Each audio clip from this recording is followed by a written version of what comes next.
વિછિયાના થોરિયાળી ગામે હત્યાનો કેસ। વિછિયા સેવા સદન ખાતે મૃતકના પરિવારજનોએ કર્યા છે ધરણામાં હજારોની સંખ્યામાં કોળી સમાજના આગેવાનો જોડાયા। આરોપીઓ સામે કડક કાર્યવાહી કરવાની માંગ કરી। આરોપીની તાત્કાલિક ધરપકડ કરી સરઘસ કાઢવાની માંગ છે।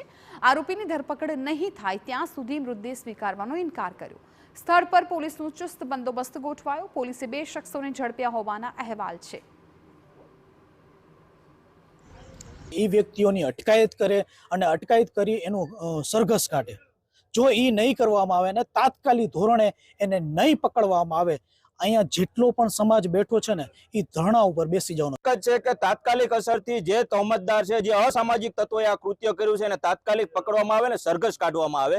અને જે અમારા ઘનશ્યામભાઈના પરિવાર સાથે થયું છે, ઘનશ્યામભાઈના ઘર સાથે થયું છે, તે એના સાથે પણ અસામાજિક તત્વો જે છે એની સાથે પણ થાય। અને જે કઈ અધિકારી આમાં જવાબદાર છે, દાખલા તરીકે જે પંચનામું કરવા ગયો જે દબાવવામાં જે વ્યક્તિએ ખોટા દબાણ કરી અને ખોટા પંચનામા કર્યા છે એના ઉપર પણ કાયદેસરની કાર્યવાહી થાય એવી અમારી લાગણી અને માંગણી।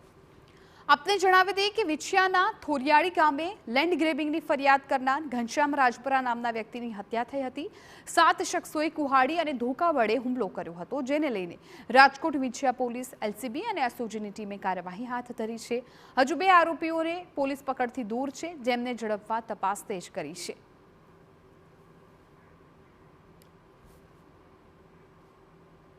સમાચારમાં હવે વાત સુરત